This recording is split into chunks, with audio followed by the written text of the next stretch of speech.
Once you do that, you have to go through the entire city council, and then the entire city council votes on us like a package almost. I was a very different case. I was voted in individually.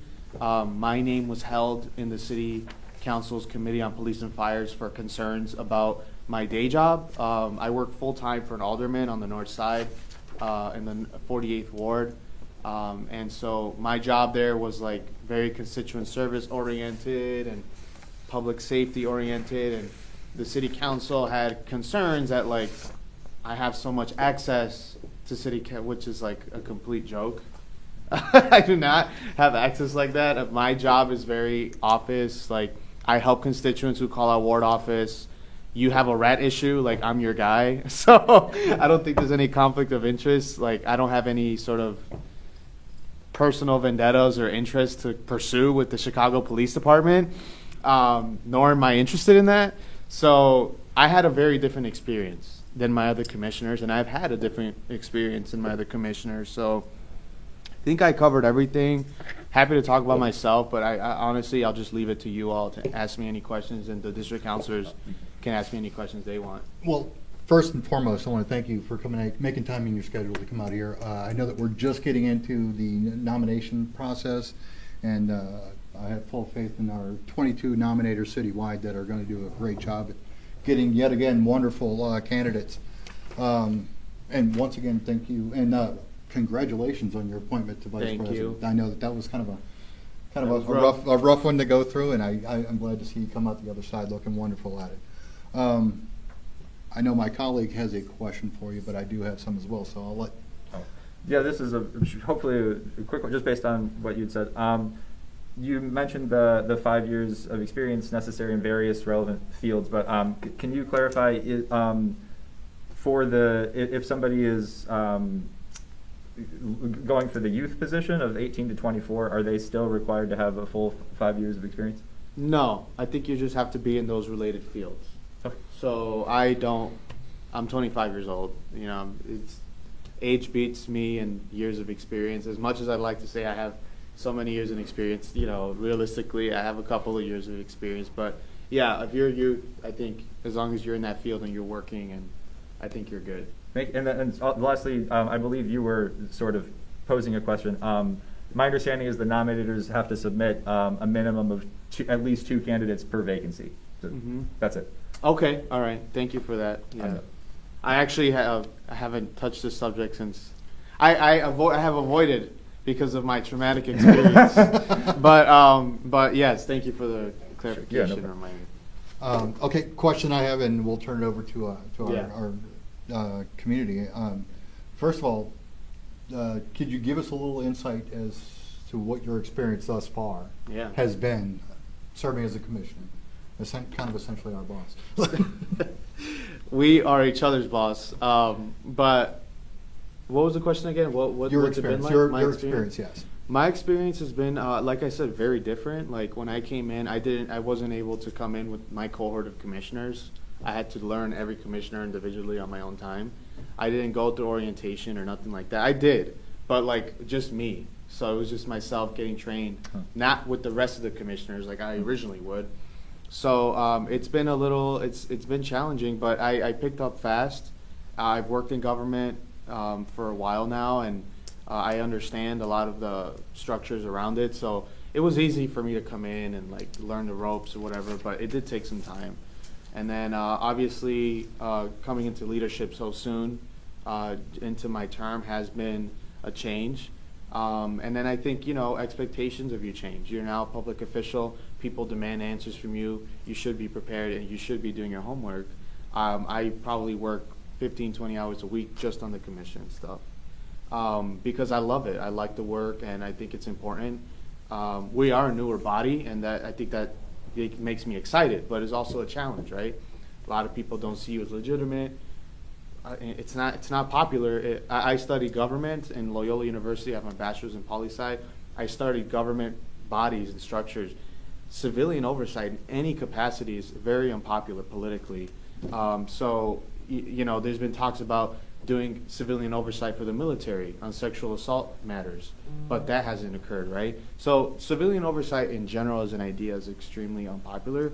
So whenever you're a commissioner, you're going to face resistance from the bodies you're trying to hold accountable, but also the bodies you're trying to force to think more creatively. The city of Chicago has been used to doing things for so many years the same way that we need to push our leaders to think creatively about public safety. That was one of the reasons why the commission was created, aside from many other things. But my experience as commissioner has been great. I love coming to district council meetings. I've been to different district council meetings. The 7th district hosted me as well. I had a wonderful time.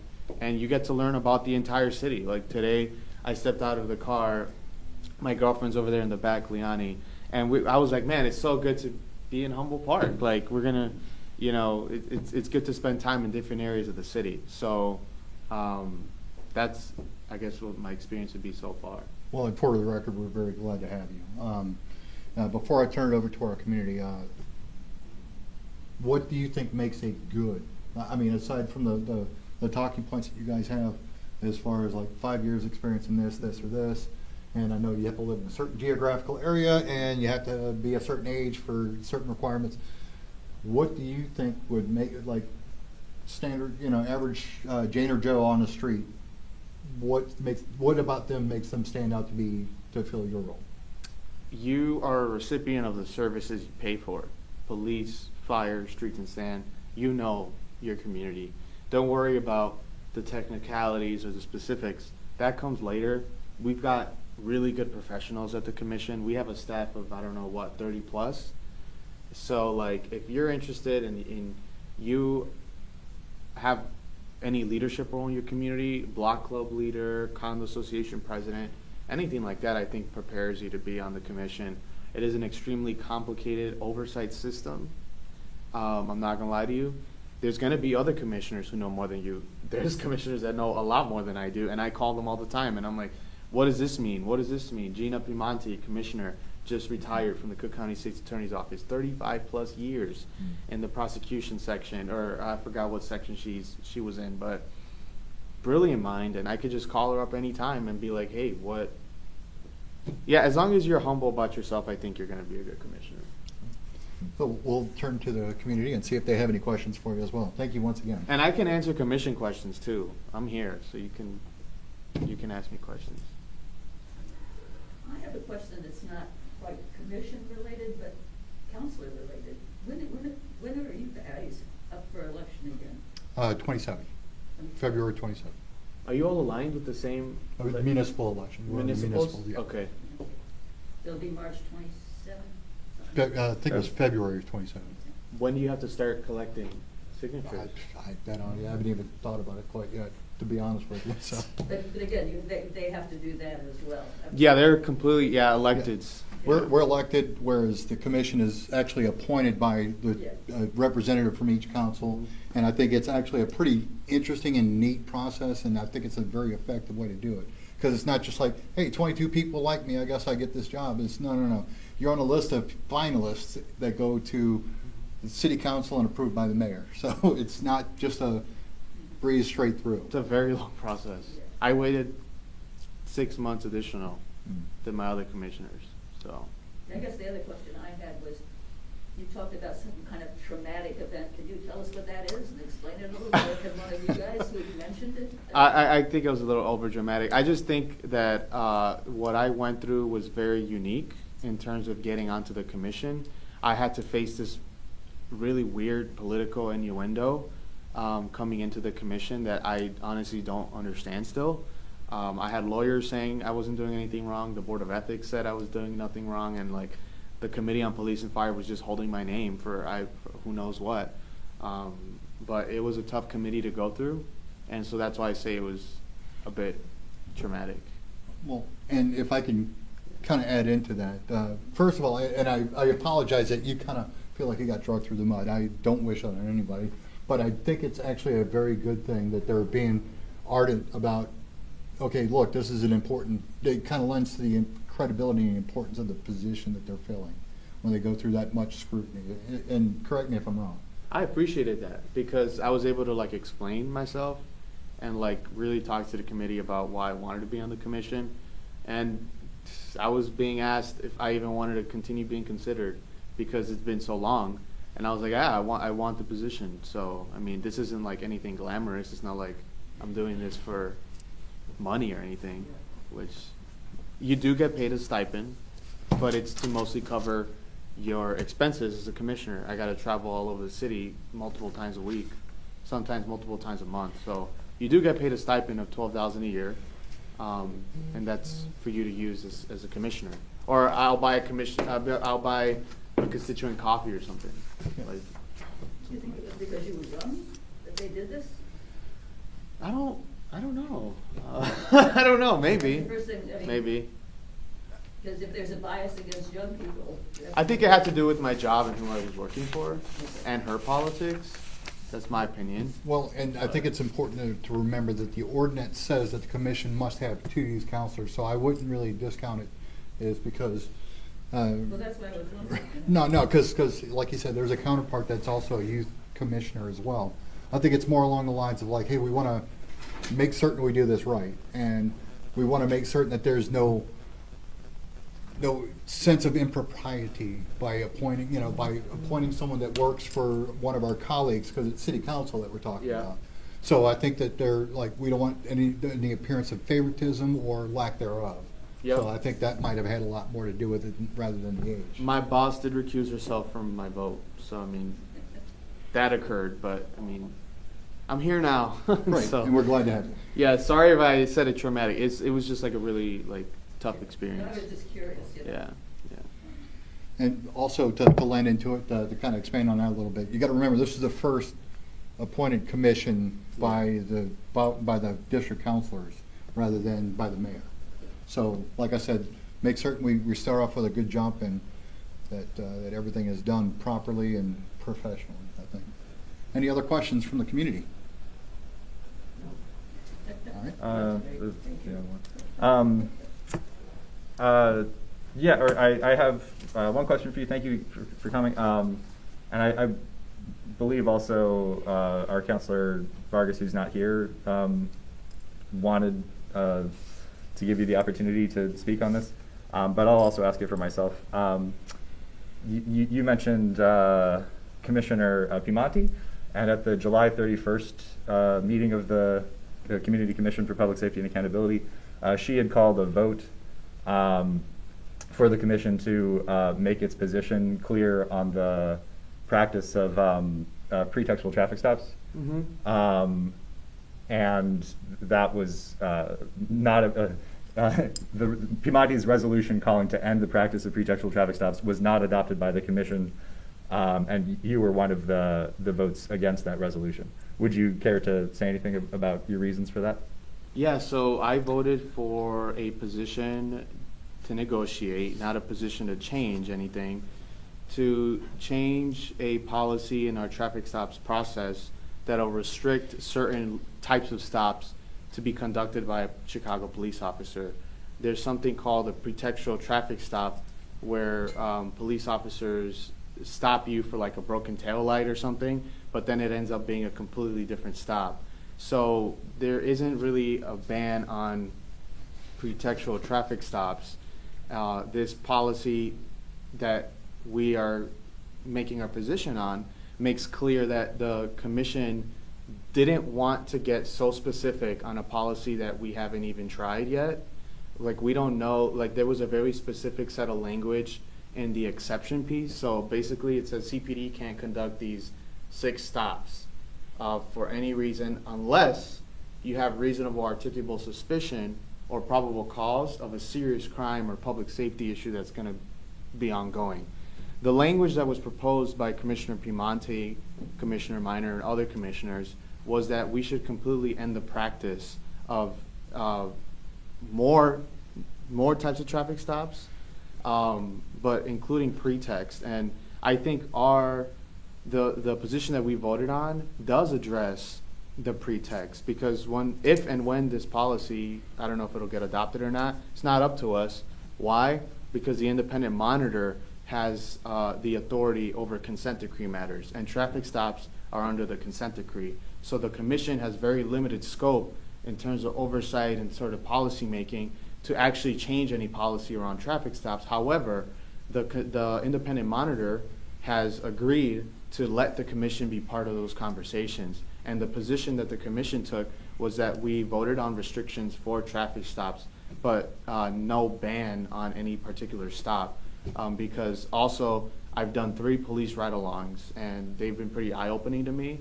And I do think that it's not always about changing the letter of the rules. It's about how we're training people, how we're holding supervisors accountable, depending on the traffic stops occurring. So there might be a ban on pretextual traffic stops. That's up to the independent monitor. But the way the commission voted was that we believe that there is an issue with traffic stops, and we voted on restrictions on certain type of traffic stops.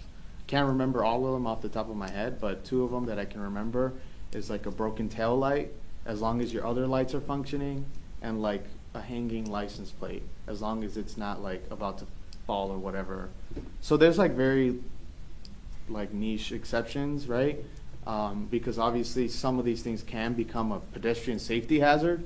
So those are all things that we considered when we went through the traffic stops policy. Thank you for your answer, appreciate it. All right, that's all I think I've got, All unless right. there's anything else that I'm overlooking here. Great. I want to no. thank you again for taking the time out and come visiting us. We'd love to have you. Welcome anytime. Would love to come back. You're always welcome here. We Feel we free never to shut the invite. door. Well, Matt might shut the door, but Just relying. yeah, just to maintain the volume. But we keep the doors open for everybody that wants to be a part of the conversation, and we Well, I do thank you appreciate for helping us with that. That Yeah, Thanks, and, thanks to all the district councilors. I appreciate it. thank you so much. You know, and I definitely appreciate you coming and having you for posterity on the video. You know, so everybody can see you. If you do come back, I'm sure that we will have more people at a different time of year as well. But definitely appreciate you coming this time. And thank you so much. I'll come back anytime. I appreciate it. All right. Thank you. all right. I won't be able to stay for the meeting. But No, I understand you have another Okay. engagement, so we do Sorry about appreciate that. a little bit of time that you and your better half over there has provided for us. I hope you all have a good New Year. I'll see you at the At the- commission meetings. Right. As a matter of fact, I want to make certain that we mention that without, because we'd be remiss to not mention it. The CCPSA special meeting, and this is at the Thalia Hall, which is located at 1807 South Allport Street, Chicago, Illinois 60608. That's January 8th at 6:30 p.m. So that's 5 days away from now. Yep. But if you plan to give a comment, they say to sign up before 6 p.m. to arrive and tell them you wish to give a comment early. And the special meeting, by the way, I'd be remiss if we didn't put the focus where it needs to be, is the interactions between CPD and ICE and how people are, and this is in response to the petition that was submitted in. So every time they submit a petition where district councilors and community members, 2,000 signatures total, they're required by the ordinance Within 21 days. within 21 days to provide a special meeting to have a discussion about it. So Great. I'll look see forward to all seeing you there. All right. Thank you very much. Have a great day, everyone. Didn't mean to take away any. Sign up to vote. And you can attend remotely, I believe, yes. Our wonderful staff member, Ms. Nat Duran, couldn't help us out with that. All right, moving on. We are going to get into the updates from the counselors. Counselor Orlikoff, what have you? Thank you.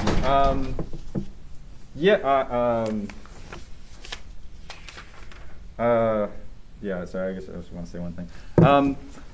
I woke up today, and I'm very disturbed with the news that we've invaded Venezuela, a sovereign nation with democratic elections, by many measures, stronger democracy than the United States.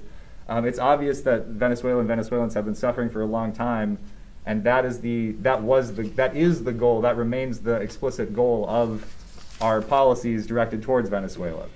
The stated reason for our sanctions, our military blockades, our attacks, but mostly for the theft of their oil and their wealth, is to cause harm and suffering to the Venezuelan people to change their opinion. The reason to attack the country in various ways is because the people of Venezuela do not want to be a puppet of U.S. oil interests. So we have been trying to change their mind through violence. But to this day, you know, Maduro remained the duly elected democratic leader of Venezuela. Trump's actions are disturbing, but they fit a pattern of fascist dictators, including Netanyahu and Hitler. Albert Einstein wrote in the New York Times in a letter in 1948 signed by many leading Jewish intellectuals the two primary characteristics of Nazism, and those being ethno-nationalism as well as waging wars of aggression for land and resources. He was identifying the current state of Israel as being Nazi in their practice at that time, and it certainly applies today to Netanyahu, who is also under indictment for multiple counts of corruption, and he has done 8 invasions and bombings, always to distract from his pending court cases and then delay them through national security measures. Trump, has done the same thing. He has been, proven guilty in the court of public evidence of raping and murdering children, along with many accomplices in the Epstein files. And Trump explicitly, after a week-long visit from Netanyahu came here, Trump explicitly then went to, wage an illegal war against the U.S. Constitution, defying the separation of powers with no approval from Congress, and attacked a sovereign nation on a domestic warrant. And he's doing that to distract from his personal crimes in the exact same way that Netanyahu and Hitler did. Hitler, before becoming dictator, was a criminal, serving 5 years in prison for his terrorist actions in his own country. And so that's about it. It's pretty bad, and they were open about their desire simply to steal the oil of the country. So there's no humanitarian aim. It's purely pirating and terrorism. That's it. Okay, thank you for your updates. Just to be more in line with part of my updates as well, and I'll get to that in just a second. Sorry, And there's a protest downtown at 5 p.m. that everyone should go to, like Dearborn or whatever. At 5 p.m., Hands Off Venezuela. Hope to see you there. Probably at Federal Plaza, I assume. You done?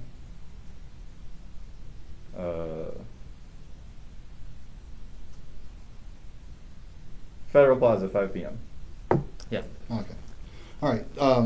So what I was alluding to is, and I'll cover this in my updates in just a moment, to be more in line with Robert's rules and the CCPSA standard, we're going to try to hamper down on the long-winded updates. So we're going to max it out at 5 minutes per counselor for update sections in the future. So just so we have a heads up on that. So my updates are, and they're a little bit more local. I reviewed the CCPSA standard on best practices regarding and chairing these meetings, and these will adjust those standards accordingly. And that's kind of what I was just addressed to, as well as moving over into the new format of the agenda. So I wanted to make certain that it was openly discussed and that there was no confusion going forward. Discuss the procedures with the Assistant Director of the Community Commission for Public Safety and Accountability on reporting. Basically, we're going to be providing a monthly report as individuals, to where it's kind of like an after-action report. Like that way, the things that you found important and the things I found important, they might be the same, they might differ greatly, or even incrementally. But that way, no one's feeling silenced, and we're basically sharing our opinion, our viewpoints, and what we calculate the caliber of the concerns of the community when we turn our monthly reports up to the commission. And that's kind of what we were leading into when we talked about the community concerns and understanding the ideas that are going on right now that are more exclusive to 14. That way our commission can have a better snapshot of what's going on in 14 and what really needs to be addressed more immediately. I attended the CAPS meetings, like I usually do, to gain more accurate snapshot of the issues community members face. And the one thing I would change if I could is that those people would attend our meetings as well. I think we've got very passionate people out there that really would be able to share a lot to the conversation in here. And as I mentioned, Deputy Chief Betancourt from Area 5, he just passed away this morning. And our heart goes out to them, not collectively, but my heart goes out to them. Hopefully, and I'm certain that everyone with a beating heart and warm blood in there feels the same way. With that, that concludes my updates. All right. And, I have a couple of discussions. all right, go ahead.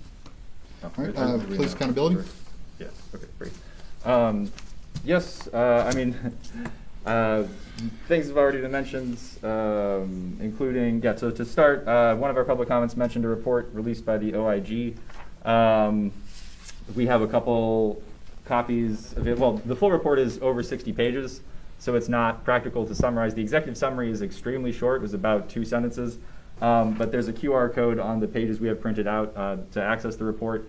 And anyway, I mean, the headline is Chicago is failing to keep proper track of most police discipline except firings, watchdog fines. That's reported from the Sun-Times. So yeah, the OIG was audited essentially the disciplinary records that CPD is keeping and found that they were not consistent.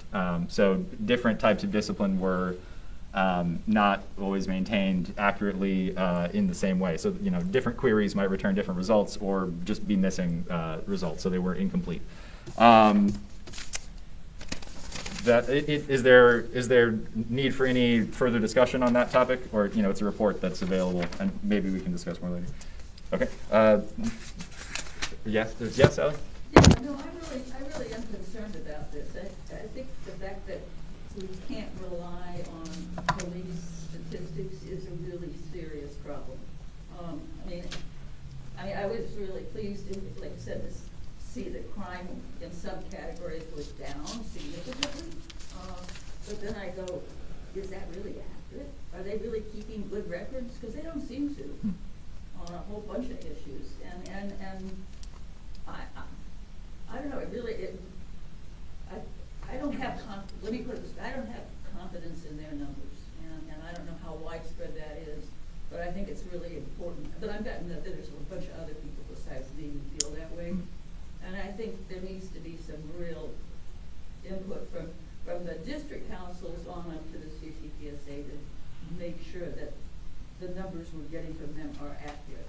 I mean, the police don't like the police themselves, has been my experience, and so they're gonna fudge anything they can to make them look good. So I am hearing that you would like this to, you know, continue to be looked into or pushed as an issue to address. I also, I guess, would maybe ask for our staff, depending on if it makes sense to add the concern over, I guess, public trust to the trends and concerns for this month, and if that is accurate to you.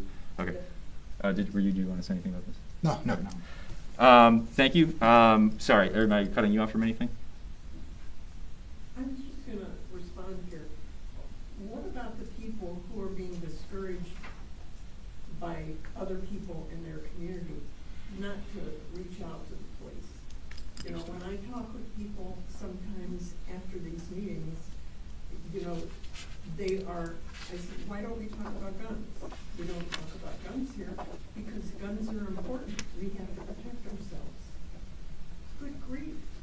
So people from this type of organization are supporting guns. They're also intimidating, maybe not intimidating, but encouraging people not to call the Chicago Police Department.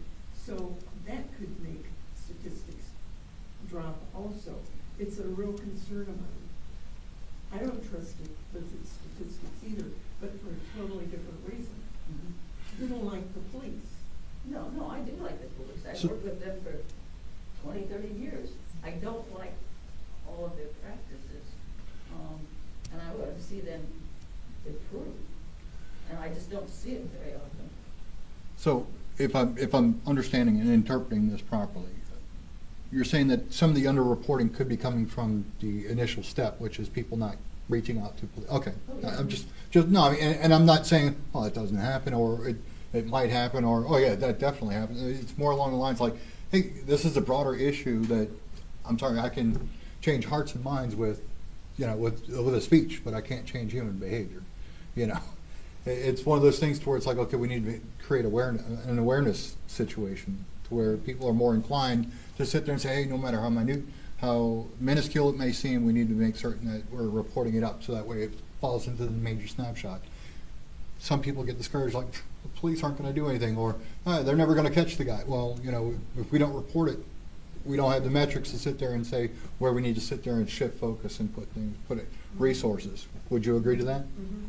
That's why, it's, you know, that's one of the things that I'll bring up with the commission as well. Like, that's one of the things that I think that we really need to kind of roll out on a citywide level, and it specifically in the 14th, if that's what we're witnessing here, is that, hey, we need to not sit there and have this feel-good campaign of like, yeah, tell everybody.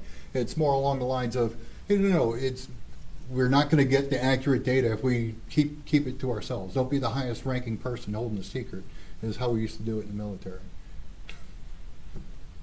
And the police don't really encourage people, I mean, to do that. They don't encourage people to come to deep meetings. They don't encourage people to talk to each other about guns or other issues in deep meetings. They just roll off a bunch of statistics, so they're kind of questionable, and then say goodbye. So, I mean, they don't, They give us the opportunity to comment, just like. yeah, they give us the opportunity to come up, to comment, but they don't push it, and they don't really encourage it. You know, at my big meetings, you know, we have two meetings together, 14, 14, and 14, 13, and by 6:30, if we're not done with 14, 14 stuff, they just stop it. So, I mean, it's, and nobody knows who anybody else is in the meeting. They don't go around and give names at all. They don't give blocks where they're from like they used to. I mean, they're not encouraging people to really talk about concerns in those big meetings. Okay, we're going to loop it back in here. So thank you for your sharing for sharing your inputs there. We move on to restorative justice. Or not quite, sorry, but another, thank you. Still on another article that came out on the 23rd, just an update on the issue of how police discipline is decided, which is, it has been in flux for virtually the entire time that this council has existed due to the legal case around private arbitration for deciding police discipline. So there's, we also have a couple printouts of this article. The headline is just, battle over Chicago police discipline heads to state Supreme Court, sparking debate on serious misconduct hearings. I will not read the article, although it is very short. But yeah, copies are available and you can look it up. I forget where this was. Oh, WTT, this is WTTW News by Bridget Adu-Wadier. And, you know, so just letting you know that that's currently being decided in the Supreme Court, or going to the Supreme Court to be decided. Illinois State Supreme Court. Yes, sorry, thank you for that clarity. Appreciate that. Don't want any conflation of. On the subject that was raised about, you know, guns, in addition to other things, we are, you know, pleased to announce having access to a speaker from the Cook County State's Attorney's Office at our next meeting on February 7th, who have, you know, made some recent policies related to felony gun possession charges and the review process for those. So, you know, that speaker should be relevant. Additionally, the GAPA Coalition, the Grassroots Alliance for Police Accountability, you know, has issued a statement opposing the expansion of the felony bypass review program. It initially started in 2 majority black neighborhoods in Chicago, but it is now expanded to all of Cook County, so it includes the 14th Council. We talked about it here before it was the official policy for us, and now it is official policy as well for the 14th District.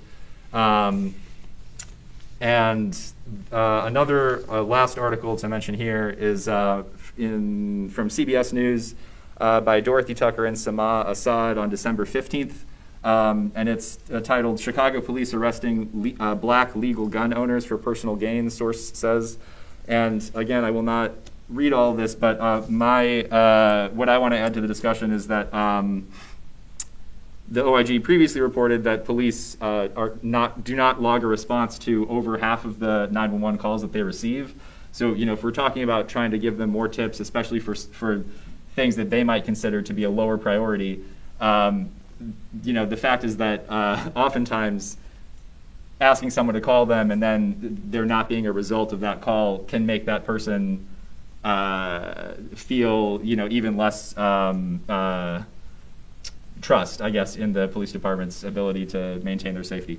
And the perverse what I identify as the problem is that police are doing traffic stops to search for guns, and oftentimes they're running license plates and targeting people who have who have a firearm card. They can look at who has been on a firearm registry from a license plate.